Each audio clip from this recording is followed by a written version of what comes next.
We're all sort of on this path, right? Trying to figure ourselves out. And so much of who we become, it feels like it traces right back to the beginning. To family, yeah. To those first influences, the people around us growing up. Exactly. And today, we're doing a deep dive into some really personal stories, a collection of reflections that kind of map out that journey for one individual. It's a fascinating set of experiences, definitely. We'll be looking at, the huge impact of parents and family, then this really formative time in Australia, quite isolating, but important for growth. Right, and then some major turning points, the loss of his father, which is huge. And these incredible transformative trips. He took one to the Amazon, another to Mali and Africa, completely different worlds. And then how all of that eventually leads to meeting his wife, Camilla, and building his own family, which, as we'll see, was a lifelong dream. Absolutely. And woven through all of this are some really interesting core ideas he developed. Okay, so we should keep an eye out for those. Things like Greenlights. What's that about? Yeah, Greenlights, basically recognizing those moments or signals in life that say, yes, go, proceed. Opportunities, confirmations. Got it. And this other one, existential outlaw logic. Sounds intriguing. It does, doesn't it? It seems to be this unique family blend of, quirky wisdom, maybe some funny misspoken phrases, but all rooted in real affection, a specific way they navigated the world. Okay. And we'll also touch on making peace with the inevitable, right? Things you just can't change. Exactly. And the art of living, how to actually do life well day to day. Also, this shift he talks about from just watching to actually participating, getting involved. That feels important. And shedding identities, like letting go of old versions of yourself. Yeah, an identity elimination process, he calls it. Finding authenticity by subtraction almost. And finally, this idea that you don't always get what you want by aiming straight for it. The arrow doesn't seek the target draws the arrow. Right. It's this idea that sometimes pursuing things indirectly or just being ready allows them to come to you. It's less about forcing and more about attracting or allowing. Okay. Quite a lot to unpack there. These aren't just abstract ideas then, they're lived experiences. Precisely. That's what makes it compelling. You see how these concepts played out in real situations, shaping choices and the whole direction of his life. All right, let's jump in at the beginning then. Family. He's the youngest of 3 boys, and the family structure itself is, well, unusual. Yeah, parents divorced, then remarried each other, then divorced again, then married again. Twice divorced, thrice married parents.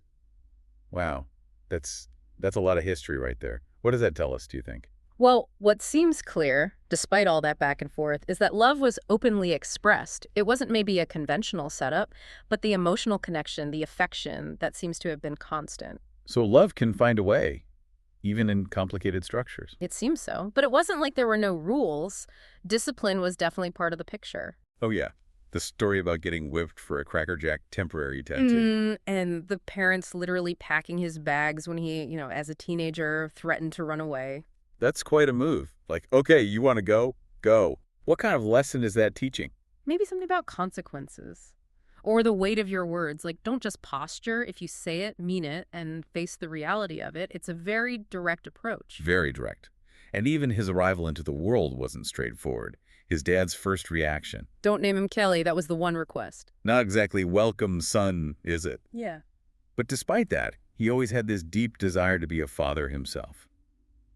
That's interesting. It really is how those early, maybe even slightly off-key family moments plant seeds for what we want in our own future, maybe reacting against it, maybe absorbing it in complex ways. Yeah. And out of this environment comes that phrase again, existential outlaw logic. Yeah. You said it's like malaprops and made of physics, but based on love. Can you explain that a bit more? I think it's like an inside family language, Malaprops, getting words wrong in funny ways, create humor. The fictitious physics suggests they had their own playful rules for how things worked in their world. So it's not about being strictly logical or correct. Not at all. It's about connection, shared jokes, a kind of affectionate absurdity maybe, a way of dealing with life that's unique to them, held together by that love. Okay, I think I get it. A sort of playful rebellion against rigid rules maybe. And underpinning this logic were some core values they really drilled in. Right. 3 main things. Don't hate, never say I can't, and never lie. Those are pretty solid foundations. Don't hate, that's about empathy. Never say I can't fosters resilience, belief in yourself. And never lie, that's fundamental integrity, trust.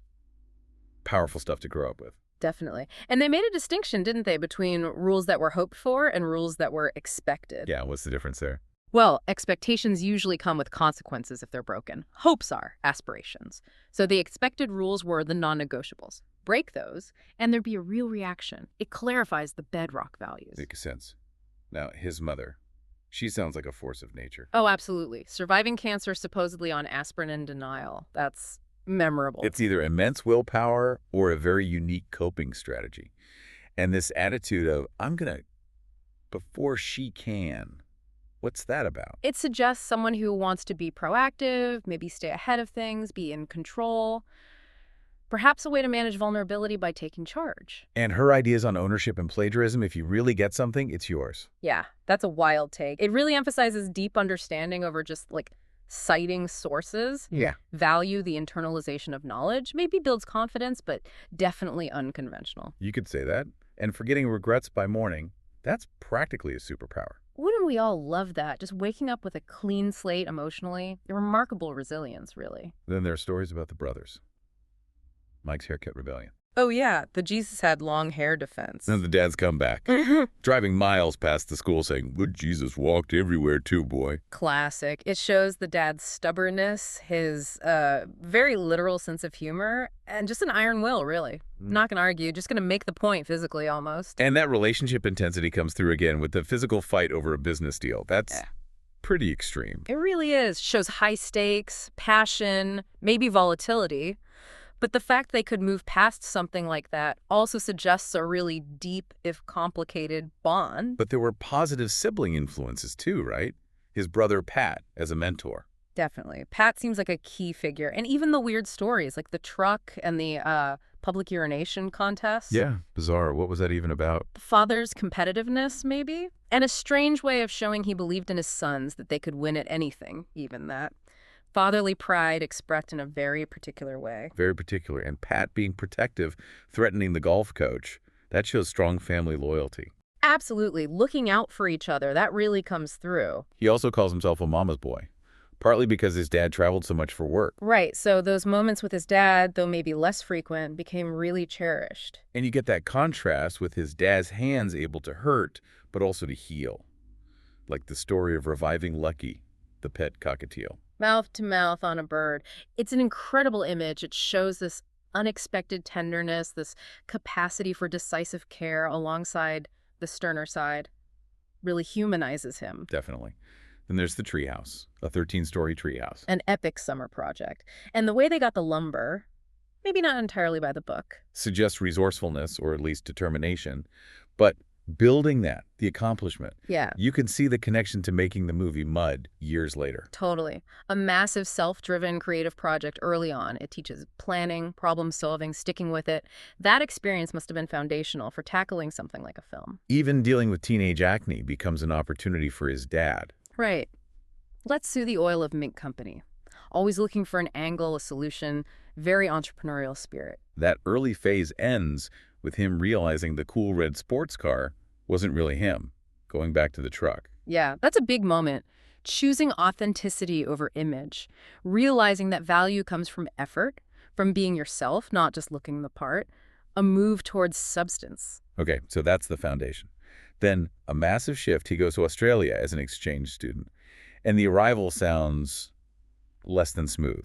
Right. The endless drive to this tiny town, Warnervale, population 305, after being told it was just down the road, it immediately sets the stage for disorientation. And the cultural friction with the host family, the Dooleys, the hamburger versus cheeseburger argument. It seems trivial, but those things can be huge when you're out of your element.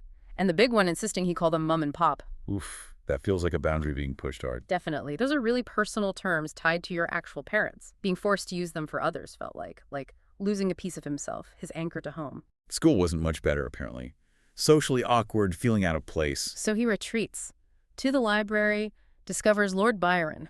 Literature becomes a refuge. Finding connection in books when you can't find it elsewhere. Makes sense. Then the work experience program starts. Different jobs, but the homesickness is building. And he starts writing these incredibly long letters home every night. Like a diary, but also a lifeline, right? Processing everything, staying connected, pouring out the loneliness. Meanwhile, the Dooleys are getting more controlling. And that mom and pop thing becomes the breaking point. He just couldn't do it. It was about holding on to his identity, his real family connection. Refusing that demand was a major act of self-assertion. A pivotal moment. He had to stand his ground. Absolutely. And then, bizarrely, a tornado helps facilitate his move to another family, the Harringtons. Life throws curveballs. But leaving the Dooleys wasn't simple either. Passive aggression, then this sudden emotional goodbye. Yeah, it sounds confusing. Maybe resentment mixed with some genuine, if complicated, affection that had formed. Human relationships are messy, aren't they? They really are. But Australia, despite all the difficulty, taught him some major lessons. Huge ones. Respecting winter, maybe, meaning respecting tough times. Self-reliance, definitely. Integrity, that no going back idea, sticking to your word. And this concept of getting relative with things. Yeah. Finding the upside, even in hardship. Exactly. Accepting what you can't change and focusing on your response. Learning to adapt. That whole year was a trial by fire, forging resilience. And he explicitly connects that experience to how he handles challenges later. It built a kind of framework. You see it when he switches from pre-law to film school. A big leap. And his dad's reaction. Surprisingly supportive in his way. Don't half-ass it. Gruff, but it's a green light, isn't it? A validation, as long as the commitment is there. Even in film school, he didn't quite fit in, defended mainstream movies. Yeah. Always a bit of an outsider. And then taking that job at the catfish station, deliberately stepping outside his comfort zone. Why is that kind of thing valuable, do you think? It just broadens your whole world. You meet people you'd never normally meet, see different perspectives, build empathy. Invaluable for an actor, or really anyone. Then comes early acting success. Dazed and confused is a big one, but it happens right around the time his father passes away. Such incredibly bittersweet timing. The peak of achieving a dream colliding with the valley of profound grief. Life doesn't wait, does it? No, it bundles it all together. And from that point, his journey takes another turn, these big transformative trips. It starts with a dream. Yeah, a really vivid, wet dream, apparently, involving the Amazon and African tribesmen. Strange, but powerful enough to make him book a solo trip to Peru. Dreams can be potent catalysts sometimes, so off he goes. Machu Picchu, down to Iquitos on the Amazon. And there, on the river, he has this huge release, letting go of guilt. Guided by someone saying, "You are light." That sounds incredibly cathartic. Like a weightlifting, a real turning point in his internal landscape, finding some peace. After Peru, he does a road trip across the U.S. in a van called Cosmo. More exploring. And then another seemingly spontaneous trip, this time to Mali, inspired purely by music. Ali Farka Touré's music pulls him all the way to West Africa. That's following intuition. It really is, and it leads to these amazing interactions, particularly with Ali and another musician, Amadou. And a key lesson comes out of that. Yeah, this idea about prioritizing understanding over being right, and embracing being different but not being sorry for it. Different, not sorry. That feels like it connects back to his whole journey of finding his own way, doesn't it? Absolutely. Embracing individuality, valuing connection over conflict.